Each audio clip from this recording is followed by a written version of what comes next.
Este é o capítulo 11, O Subconsciente como Sócio em Seu Sucesso, de Joseph Murphy. E fica até o final. Porque a virada aqui não é pensar positivo, como quem tenta cobrir um buraco, com uma frase bonita. A virada acontece quando você percebe que existe um sócio invisível em você, trabalhando o tempo todo, registrando o que você aceita por dentro e transformando isso em hábito, comportamento e, com o tempo, destino. O capítulo começa redefinindo o sucesso de um jeito que acalma a pressa. Sucesso não é só alcançar algo e postar mentalmente uma foto de vitória. É uma vida verdadeiramente bem-sucedida. Um período longo de paz, alegria e felicidade, sustentado por qualidades que não enferrujam com o tempo: integridade, harmonia, segurança interior. Coisas que não se seguram com as mãos, mas seguram você quando o mundo balança. Murphy insiste que essas qualidades são intangíveis, mas são as mais reais, porque o que você constrói por fora se apoia nelas. E quando você medita nesses predicados, você não está apenas pensando, está alimentando as camadas profundas da sua mente com uma espécie de tesouro que ninguém rouba, que ninguém corrói, que o tempo não desgasta. É como se ele dissesse que a sua vida não é moldada só por ações visíveis, mas por um estado interior contínuo, silencioso e persistente. O ponto central aparece com força. Não existe sucesso verdadeiro sem paz de espírito. Você pode conquistar dinheiro e ainda assim viver tenso. Pode ganhar prestígio e continuar em conflito. Pode vencer por fora e estar quebrado por dentro. E o subconsciente, como sócio, não negocia bem com essa divisão. Ele registra medo, culpa, incoerência, e isso vai aparecendo como desgaste, inquietação, reações que você não controla, escolhas repetidas que parecem azar, mas são apenas a mente voltando para o que ela considera verdade. Por isso, antes de qualquer técnica, o capítulo te puxa para uma medida honesta. Você está construindo uma vida em que consegue respirar em paz. Não é uma pergunta para enfeitar. É uma pergunta que decide o tipo de vida que você vai ter, mesmo que dê certo por fora. E aí vem o detalhe que sustenta todo o resto. Se o subconsciente é o sócio que executa, então a pergunta não é só o que eu quero, mas o que eu estou imprimindo como verdade dentro de mim. É isso que ele vai multiplicar. É isso que ele vai transformar em padrão. E é aqui que Murphy começa a desenhar o caminho, passo a passo, para fazer esse sócio trabalhar a seu favor. Este é o capítulo 11, O Subconsciente como Sócio em Seu Sucesso, de Joseph Murphy. E fica comigo até o final. Porque a virada deste capítulo não está em repetir frases bonitas nem em fingir serenidade. A virada acontece quando você entende que existe um sócio invisível dentro de você, trabalhando o tempo todo, em silêncio, transformando aquilo que você aceita por dentro em hábito, depois em escolha e mais tarde em destino. Murphy começa desfazendo uma confusão que muita gente carrega sem perceber. Sucesso, para ele, não é um evento isolado, nem um troféu que você encosta na prateleira. Sucesso é uma vida verdadeiramente bem-sucedida, um longo período de paz, alegria e felicidade, sustentado por qualidades que não enferrujam: integridade, harmonia, segurança interior.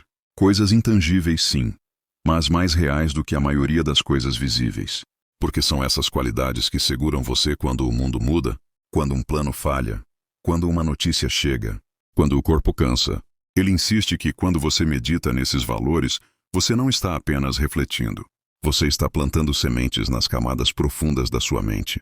É como depositar tesouros em um lugar onde nada corrói. E isso não é poesia vazia. É um modo de dizer que aquilo que você contempla com constância se torna parte de você.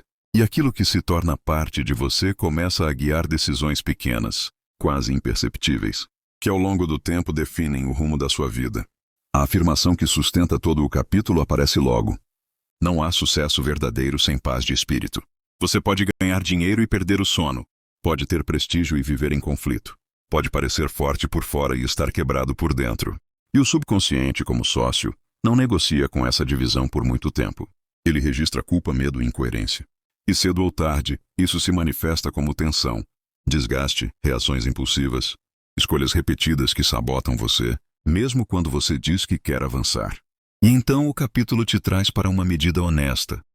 Você está construindo uma vida em que consegue respirar em paz. Porque se o seu subconsciente executa, a pergunta decisiva não é o que eu quero, mas o que eu estou aceitando como verdade dentro de mim. É isso que ele multiplica, é isso que ele transforma em padrão. Quando Murphy chama o subconsciente de sócio, Ele está dizendo que existe uma parte em você que não se limita a ter opiniões. Ela opera. Ela organiza impulsos, inclinações, coragem, desistência, atração, repulsa.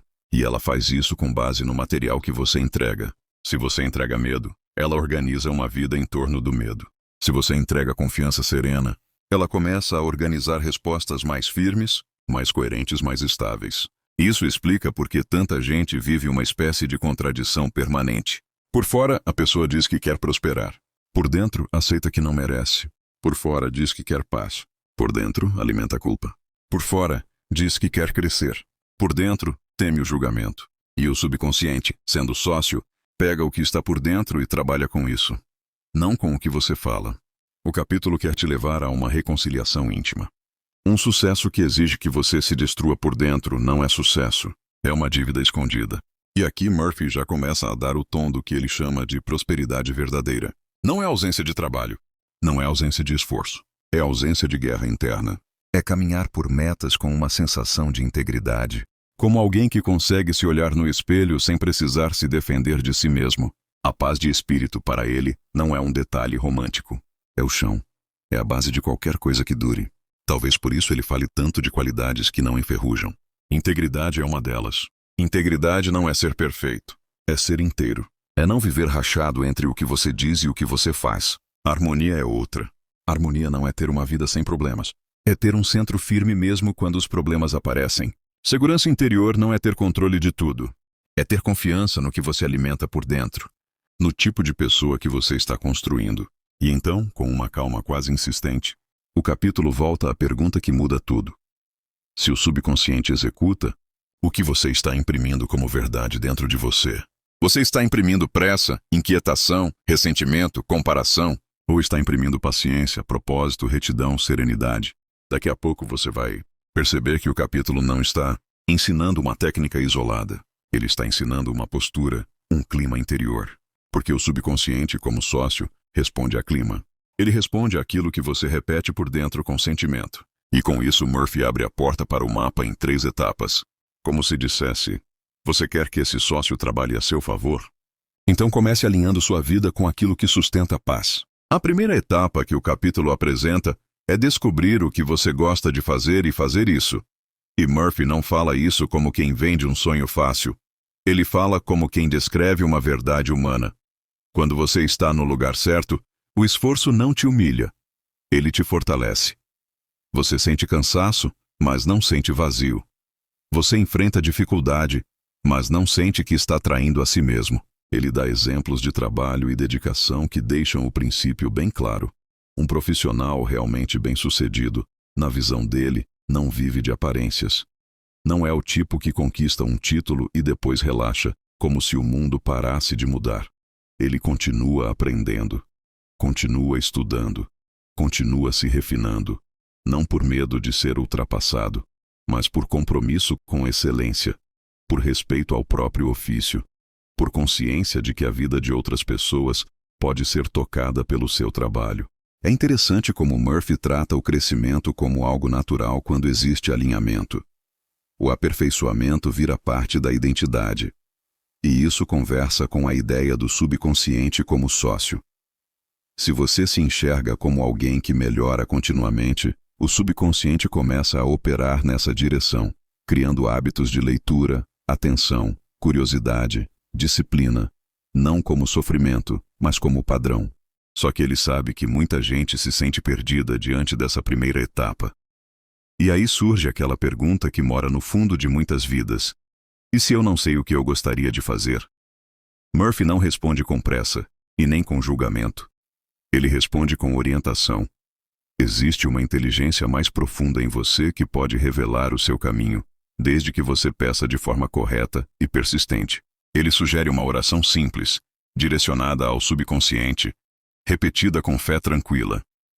Não como súplica desesperada, mas como quem planta uma semente e confia na lei do crescimento.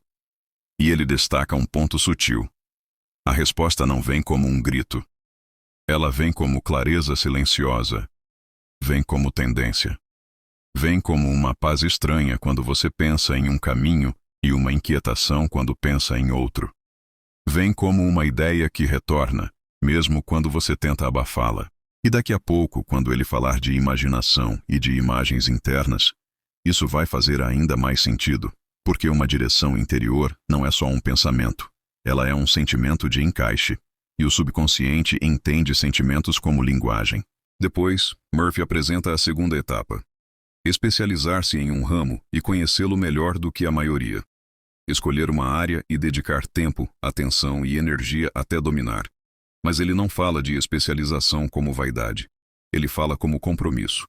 Como se dissesse: se você quer que a vida te confie mais, você precisa se tornar alguém confiável. E isso não nasce de sorte. Nasce de aprofundamento. Só que o capítulo coloca um eixo que muda o sentido da especialização. O trabalho bem-sucedido precisa ter algo além do ego.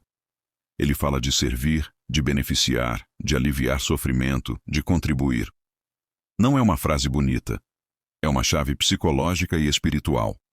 Quando o seu propósito é mais alto do que a sua carência, a mente para de guerrear consigo mesma. Muita estagnação, Murphy sugere, não acontece porque falta talento. Acontece porque a pessoa vive em conflito interno. Ela quer crescer, mas teme ser vista. Ela quer prosperar, mas carrega a culpa. Ela quer vencer, mas tem vergonha de querer. Esse tipo de divisão rouba energia. A pessoa começa projetos com um pé no acelerador e outro no freio. E o subconsciente, como sócio, obedece ao freio, porque o freio geralmente vem carregado de medo, e medo é um sentimento forte. É por isso que Murphy insiste tanto em paz de espírito. Paz de espírito não é passividade. É alinhamento. É quando você consegue desejar algo sem se punir por desejar. É quando você consegue planejar sem se desesperar. É quando você consegue trabalhar sem se sentir pequeno por trabalhar. A partir desse ponto, a narrativa do capítulo vai se preparando para a terceira etapa, a mais importante, que parece carregar um aviso silencioso. Se você deseja algo que fere seu próprio senso interno de retidão, o preço vai vir. Talvez não na forma de um castigo espetacular, mas na forma de inquietação, de tensão, de noites mal dormidas, de um corpo que reclama, de uma mente que não encontra descanso. E é aqui que o capítulo começa a tocar em um tema delicado.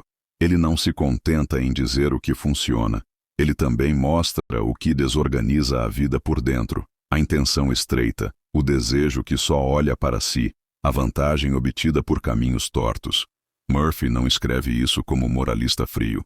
Ele escreve como alguém que observa uma lei interna, porque para ele, o subconsciente executa aquilo que você aceita, e ele também cobra as contradições que você mantém em segredo. A terceira etapa que Murphy apresenta é, nas palavras dele, a mais importante: garantir que o que você deseja não gere sucesso apenas para você. O desejo não deve ser egoísta no sentido estreito, como se o mundo existisse só para alimentar a sua vantagem. Ele fala como se descrevesse um circuito. Quando a ideia tem propósito de beneficiar, ela circula e retorna com força. Quando a ideia mira apenas vantagem pessoal, o circuito não se forma do mesmo modo, e o curto aparece por dentro. Essa imagem do curto-circuito é forte, porque ela descreve sensações que muita gente conhece. A pessoa consegue algo, mas não consegue alegria. Conquista um lugar, mas não consegue paz. Ganha dinheiro, mas vive com medo. E aí ela se pergunta por que está se sentindo assim, como se fosse ingratidão. Murphy sugere que não é ingratidão, é incoerência. É o subconsciente apontando que existe uma divisão entre o que você alcançou e o que você acredita ser correto. Então ele enfrenta uma ideia que costuma servir de desculpa. Mas fulano ficou rico enganando. O texto responde com firmeza: dinheiro obtido pela fraude tende a criar asas e voar. E mesmo quando não voa de forma imediata, há um preço íntimo, quase sempre invisível para quem vê de fora. Quem rouba do outro rouba de si, porque passa a viver em estado de vigilância. A mente não descansa, o corpo não relaxa. A pessoa vive como se estivesse sempre prestes a ser pega, mesmo que ninguém esteja perseguindo. E é aí que Murphy repete a lei. Criamos aquilo que pensamos e sentimos. Criamos aquilo em que acreditamos. Não é apenas o pensamento superficial. É a crença profunda, carregada de emoção. Se a crença profunda é medo, o corpo vive em alerta. Se a crença profunda é culpa, a mente vive pedindo punição. Se a crença profunda é paz e retidão, a vida ganha estabilidade. A narrativa então se encaminha para uma história que ele usa como prova viva dessa lei. E o efeito dessa história é sempre o mesmo. Ela mexe com a ideia de que dar certo basta. Porque há uma forma de dar certo que é só aparência. E há uma forma de dar certo que te dá descanso. Murphy está interessado na segunda. E ele quer te convencer de que, sem isso, qualquer vitória vira peso. Murphy conta sobre um homem que vivia como batedor de carteiras. A vida dele, vista de longe, parecia um tipo de triunfo. Ele ganhou bastante dinheiro, viveu com opulência, tinha casa de verão, conforto, tudo aquilo que muitos chamariam de sucesso se olhassem apenas o exterior. Mas por dentro havia outra realidade. O homem vivia com pavor constante de ser apanhado, e esse pavor não era um medo leve. Era um medo que ocupava espaço mental, que drenava energia, que transformava qualquer prazer em tensão. O capítulo atribui esse estado ao medo contínuo e ao complexo de culpa. Ele sabia que agia erradamente. E essa consciência, mesmo quando a pessoa tenta esconder de si mesma, continua ativa como um ruído constante no fundo. O subconsciente registra isso. E como sócio, ele não faz de conta que não vê. Ele trabalha com o que está ali. Em algum momento, a vida luxuosa se torna insuportável. Não porque o luxo fale, mas porque a mente não descansa. A pessoa não consegue relaxar. Não consegue dormir em paz. Não consegue confiar. E é aqui que acontece o movimento paradoxal. O homem se entrega voluntariamente. Cumpre sentença. Sai. Procura conselhos psicológicos e espirituais. E então começa o processo real de reconstrução. Esse detalhe é importante porque Murphy não apresenta a redenção como um estalo mágico. Ele mostra como a vida muda quando o estado interno muda. O homem descobre o que gosta de fazer. Trabalha, torna-se cidadão honesto. E encontra algo que não tinha antes. Paz. Uma paz que não depende de esconder, de mentir, de olhar para trás. O impacto que o capítulo quer causar é simples e direto. Não há sucesso onde não há paz de espírito. Que importa acumular se você não dorme? Que importa ter se o medo te acompanha como sombra? Murphy não conta essa história para moralizar. Ele conta para mostrar que o subconsciente cobra coerência e que uma vida dividida cobra juros altos. E então o capítulo faz uma ponte importante. Ele não quer que você saia apenas com medo do erro. Ele quer que você saia com uma visão do que funciona. Por isso, logo depois dessa história, ele começa a falar de grandes realizadores que usaram o subconsciente de forma correta. Não para burlar a vida, mas para construir com clareza, disciplina e imaginação. Murphy diz que muitos grandes realizadores dependiam do uso correto do subconsciente para o sucesso nos negócios. E ele descreve um princípio que parece simples, mas exige coragem. Ver o objetivo como se já estivesse concluído. Ele menciona um homem que costumava visualizar o projeto pronto, com detalhes sensoriais, como se estivesse diante dele. Não era uma imagem vaga. Era uma cena viva, concreta, carregada de realidade. Isso serve para explicar a frase que o capítulo coloca com força. Se você imagina um objetivo claramente, será provido do que necessita por meios que você ignora. Essa última parte, por meios que você ignora, mexe com a nossa ansiedade, porque a mente consciente quer controlar a rota inteira, quer saber cada passo, cada garantia, cada prova antes de começar. Murphy sugere que esse controle excessivo, muitas vezes, é só medo vestido de prudência. Então ele traz a pergunta inevitável: como isso se traduz na vida comum? E é aí que entram as histórias. Ele fala de um artista de cinema, com pouca instrução formal, que guardava um sonho desde menino. Ver seu nome em grandes letreiros luminosos na entrada de um cinema. Mesmo quando fazia tarefas simples, quando a vida parecia pequena, ele repetia mentalmente a imagem. Sustentou essa visão por anos. O capítulo enfatiza que isso não era fantasia ociosa. Era persistência interior. Era manter acesa uma direção. E então, com o tempo, ele sai de casa, encontra trabalhos secundários na indústria, segue crescendo, e um dia vê o nome exatamente como imaginara. A conclusão que Murphy deixa é simples. Ele conhecia o poder da imaginação mantida para conquistar o sucesso. E aqui entra um ponto sutil que faz a história ficar mais interessante. Murphy não diz que o sonho se realizou porque o mundo teve pena. Ele sugere que a imaginação sustentada reeduca o subconsciente. Ela cria um tipo de bússola interna. Ela faz você atravessar dias comuns sem abandonar o rumo. Ela cria persistência que não depende de humor. E quando a persistência vira parte de você, você começa a encontrar oportunidades que antes passariam despercebidas. É como se o capítulo dissesse: Sua vida muda quando o seu mundo interno muda, porque o mundo externo é atravessado por você. E você enxerga o mundo com os olhos do seu estado. A partir daí, Murphy prepara a história mais concreta do capítulo. Aquela que mostra o sócio trabalhando com detalhes práticos e consequências reais. Chegamos à história da farmácia dos meus sonhos, que é para muita gente o centro mais palpável do capítulo. Murphy conta que conheceu um jovem farmacêutico que ganhava o 40 reais por semana mais comissão. O jovem falava do futuro como se fosse um trilho fixo. Trabalhar, esperar, aposentar. Não parecia uma vida trágica, mas parecia uma vida que já tinha sido diminuída por dentro antes mesmo de acontecer por fora. E então aparece uma pergunta que funciona como choque saudável. Por que você não se torna proprietário de uma farmácia? Por que não levantar seus objetivos? Por que aceitar como teto aquilo que é apenas o chão? A resposta do jovem vem rápido, quase automática. Ele não tinha dinheiro. E esse é um ponto que Murphy explora sem ridicularizar. É comum confundir falta de dinheiro com falta de possibilidade. É comum acreditar que só se pode sonhar depois que a conta permite. Murphy inverte o raciocínio. O primeiro passo é fazer a mente aceitar uma possibilidade e depois permitir que a vida reorganize meios. O capítulo então descreve os 2 passos internos. Primeiro, despertar os poderes do subconsciente.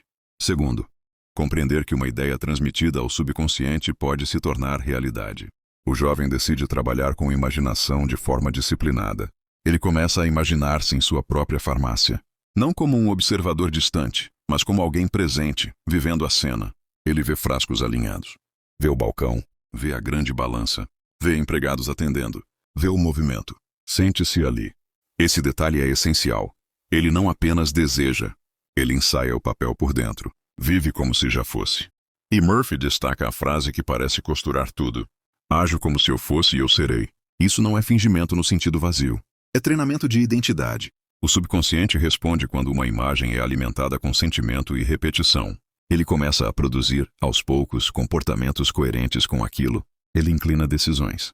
Ele fortalece coragem. Ele cria persistência. E, quando essa parte da história fica clara, acontece algo que pareceria contraditório. O jovem é despedido. Para alguém preso ao olhar superficial, isso seria fracasso. Para o capítulo, é a vida começando a mudar o cenário externo para combinar com a imagem interna. O jovem é despedido, e por um instante, é como se o mundo dissesse não. Só que Murphy faz você perceber que esse tipo de não, às vezes é apenas uma porta se fechando para que outra, maior, se abra. O capítulo ensina uma espécie de maturidade. Quando a imagem interna está viva, você não interpreta cada obstáculo como sentença. Você interpreta como redirecionamento. O jovem encontra emprego numa rede maior. E aqui a história ganha um ritmo que prende, porque ela mostra a realidade se reorganizando. Ele se torna gerente. Depois, gerente distrital. Vai aprendendo como administrar, como lidar com estoque, como sustentar responsabilidade. Aprende com a prática o que antes seria impossível aprender só sonhando. E enquanto trabalha, economiza. Enquanto economiza, mantém viva a imagem da própria farmácia. Esse ponto é interessante porque o capítulo não separa imaginação e ação. Ele mostra que a imaginação certa não produz preguiça. Ela produz direção. Ela faz o trabalho cotidiano ter sentido, porque o trabalho vira caminho, não prisão. E quando você sente que está num caminho, até o esforço pesado muda de sabor. Com o tempo ele consegue dar entrada em sua própria farmácia. E então vem o momento simbólico. Ele a batiza de Farmácia dos Meus Sonhos. E afirma que era exatamente como via em sua imaginação. O capítulo quer que você veja que o subconsciente não é um amigo que aparece quando você pede. Ele é um sócio permanente. Ele opera no fundo, como uma força de execução. O que você imprime nele, ele executa. E a lição se amplia. Às vezes a vida precisa desmontar um cenário antigo para te levar a um cenário novo. O emprego perdido foi o empurrão, não a punição. A mudança de rota foi parte da realização. Depois dessa história, Murphy começa a falar de uma técnica mental mais específica, especialmente útil para negócios e decisões. Ele quer mostrar que a imaginação pode ser aplicada de forma prática, quase como um ensaio interno antes de um confronto externo. E aqui a narrativa muda um pouco de tom, como se você estivesse entrando numa sala onde alguém te ensina a usar uma ferramenta que sempre esteve na sua mão, mas que você nunca aprendeu a segurar do jeito certo. Murphy conta sobre um rapaz de 16 anos que estava fracassando, e a primeira coisa que ele deixa claro é que o problema não era falta de inteligência, era a atitude interior, indiferença, ressentimento, um estado de rejeição que fazia o jovem tratar a própria vida como se não valesse esforço. E é curioso como isso acontece. A pessoa falha, sente vergonha, e então prefere dizer que não se importa, porque não se importar dói menos do que tentar e falhar de novo. O capítulo descreve que o jovem aprendeu a imprimir ideias no subconsciente nos momentos mais férteis, antes de dormir e ao acordar. Como se esses momentos fossem portas entre a mente consciente, que discute e resiste, e a mente profunda, que aceita e executa. O jovem passou a afirmar que sua mente retém o que lê e ouve, que a inteligência interior revela o necessário, que ele irradia simpatia e boa vontade. O resultado relatado é transformação, notas altas, elogios, liberdade interior. Mas o capítulo quer que você entenda algo ainda mais importante do que a nota. Ele quer que você entenda que o subconsciente responde a clima. Um clima de ressentimento produz uma vida em conflito. Um clima de boa vontade produz uma vida mais aberta. Um clima de expectativa firme produz oportunidades. E aqui Murphy amarra isso ao tema de sucesso. Ele não trata sucesso como carreira apenas. Ele trata como vida, como qualidade de viver. Ele está dizendo que o grande erro é procurar vitória externa sem resolver a atmosfera interna. Porque sem isso, a vitória externa vem com conta escondida. E então ele muda de registro, indo para um trecho altamente prático. Ele fala sobre compra e venda, decisões do cotidiano, objetivos concretos como casa, promoção, negócios. Como se dissesse, agora você já viu a lei em histórias de moral, em histórias de carreira, em histórias de juventude. Agora veja como aplicar isso no que você faz amanhã. Ele introduz uma metáfora simples e poderosa. A mente consciente é a chave, o subconsciente é o motor. E muita gente tenta empurrar o carro sem ligar o motor. Tenta vencer na força da tensão. Tenta conseguir na força do desespero. Murphy afirma que o caminho é outro. Primeiro você liga o motor. Depois você anda. E para ligar o motor, o primeiro passo é relaxar. Não como fuga, mas como técnica. Murphy diz que, em negócios de compra e venda, a mente consciente é a chave de ignição. E o subconsciente é o motor. Você precisa ligar o motor. E isso começa com relaxamento. Acalmar a atenção. Aquietar a mente. Ficar receptivo. Porque a tensão funciona como barreira. A pressa funciona como ruído. A ansiedade interfere na profundidade com que uma ideia entra. Ele sugere que, quando você relaxa, você impede que assuntos externos e falsas ideias interfiram. E existe uma sabedoria nisso. Uma mente tensa quer controlar a vida como quem aperta os punhos. Mas punhos fechados não recebem. A mente aberta recebe. E o subconsciente responde melhor quando há receptividade. Depois vem o ponto da imagem definida. Se você deseja comprar uma casa, o capítulo sugere pedir orientação interior com confiança, como quem planta uma semente e confia nas leis de germinação. Não é pedir com pânico, é pedir com calma.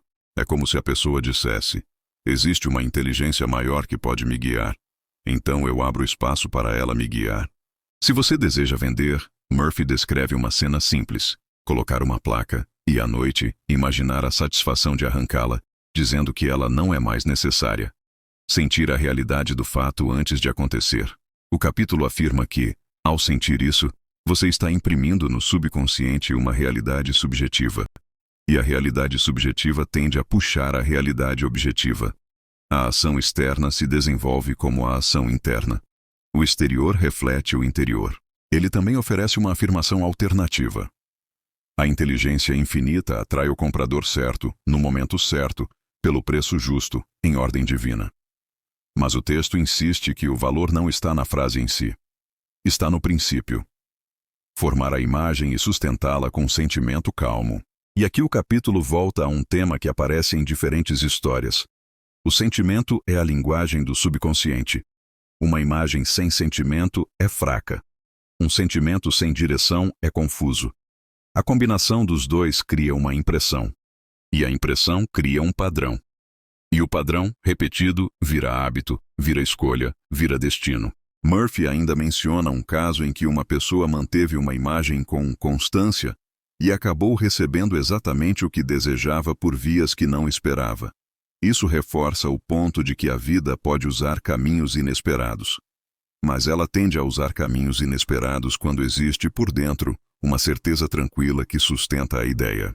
Com as histórias e exemplos já plantados, Murphy chega a uma técnica simples que ele descreve como usada por muitos: repetir a palavra sucesso com fé e convicção, várias vezes ao dia, até aceitar isso como verdade subjetiva. É uma proposta que pode parecer pequena, mas o capítulo quer mostrar que, para o subconsciente, a repetição com sentimento cria realidade interna, e a realidade interna cria direção. Ele afirma que a ideia de sucesso contém elementos essenciais do sucesso, não como magia, mas como clima.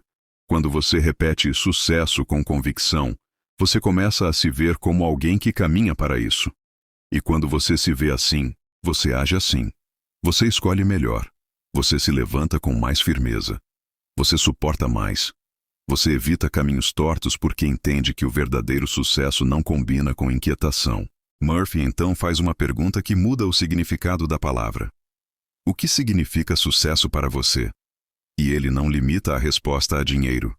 Ele fala de ser bem-sucedido nas relações, no trabalho, ter um lar bom, recursos para viver com conforto, êxito na oração, contato vivo com os poderes do subconsciente.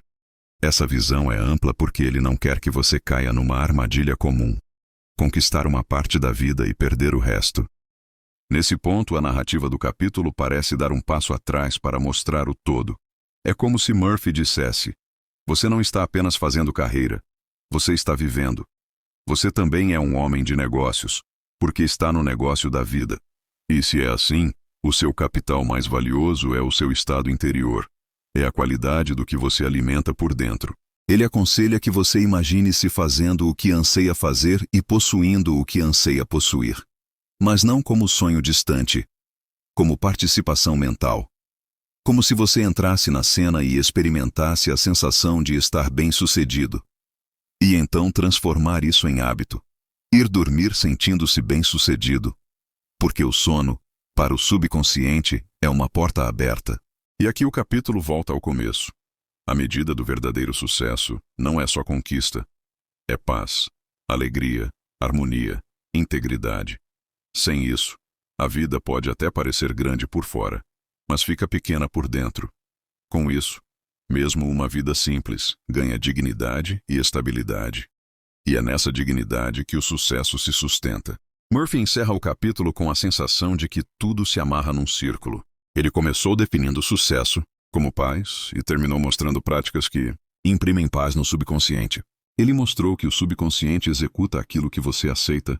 E por isso a pergunta decisiva não é apenas o que você quer, mas o que você acredita de verdade, por baixo do que você diz. As histórias que ele escolhe não são aleatórias.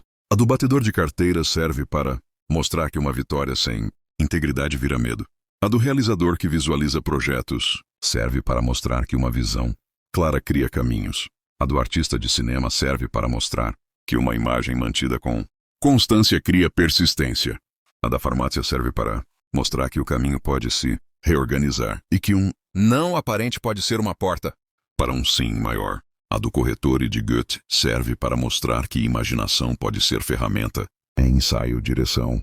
A do jovem de 16 anos serve para mostrar que o estado interior muda resultados concretos. E se você observar com calma, há um denominador comum em tudo isso.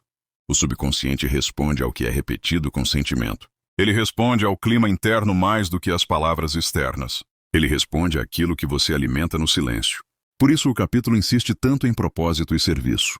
Não como moralismo, mas como estratégia profunda de paz.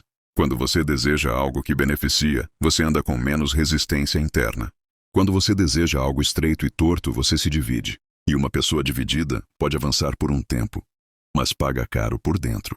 Murphy não promete uma vida sem obstáculos. O capítulo inteiro, na verdade, sugere o contrário. Obstáculos existem. E muitas vezes são parte do ajuste de rota. O que ele promete é outra coisa. Ele promete que quando o seu sócio invisível está alinhado com você, você atravessa os obstáculos com mais clareza, com mais força tranquila, com menos sabotagem interna. E é aqui que a virada prometida lá no início fica mais nítida. O subconsciente não é um recurso para usar de vez em quando. Ele é um parceiro constante. Ele trabalha com o material que você dá. Se você dá medo e culpa, ele trabalha com medo e culpa. Se você dá paz e retidão, ele trabalha com paz e retidão. E quando você entende isso, você para de pedir resultados e começa a cuidar do que alimenta. Porque é aí que os resultados começam. A virada deste capítulo, então, não é uma técnica isolada, nem uma frase que você repete para se sentir melhor por 5 minutos. A virada é perceber que existe um sócio em você que não dorme, não tira férias, não desliga. Ele registra o que você aceita como verdade e trabalha a partir disso. E quando você entende isso, você passa a tratar sua vida interior com a seriedade de quem sabe que está moldando o futuro. Murphy te conduz para uma visão de sucesso que tem menos barulho e mais profundidade. Sucesso é paz de espírito, é alegria sustentada, é integridade, é conseguir avançar sem se destruir, é realizar sem carregar medo, é prosperar sem pagar com a alma. E isso exige que você alinhe desejo, propósito e crença, não como perfeição, mas como direção. Ao longo do capítulo, ele te mostra que a imaginação não é inimiga do real. Ela é uma ponte. Quando você forma uma imagem clara e sustenta essa imagem com um sentimento calmo, você está dando ao subconsciente um projeto para executar. E o subconsciente executa com paciência, em camadas, por vias que nem sempre são óbvias no começo. Às vezes o caminho se abre como oportunidade. Às vezes se abre como mudança de rota. Às vezes se abre como um fechamento necessário. Mas quando a direção interna é firme, o movimento acontece. Ele também te alerta de maneira sutil que não dá para enganar o próprio centro. Você pode enganar pessoas por um tempo. Você pode construir uma aparência por um tempo. Mas se o seu mundo interno está contaminado por medo e culpa, a paz não vem. E sem paz, o sucesso vira uma casa grande com portas pequenas, onde você não consegue entrar inteiro. E então ele deixa um convite. Faça do sentimento de sucesso um hábito. Imagine-se vivendo o que você deseja com naturalidade. Vá dormir com essa sensação, como quem planta. Reforce o clima interno ao longo do dia. Não por ansiedade, mas por constância. E cuide do que você imprime, porque esse é o material do seu sócio invisível. No fim, o capítulo te devolve ao essencial. A medida do verdadeiro sucesso é paz, alegria, harmonia, integridade. E isso muda tudo porque coloca o sucesso no lugar certo, não como um grito, mas como um estado. No capítulo 12, Joseph Murphy aprofunda como o subconsciente responde com precisão aos estados que você alimenta e como dirigir isso com mais clareza no dia a dia. Se este capítulo 11 fez sentido, siga para o capítulo 12 agora, enquanto a ideia ainda está viva em você, e deixe essa sequência te levar, com calma e firmeza, de compreensão para transformação.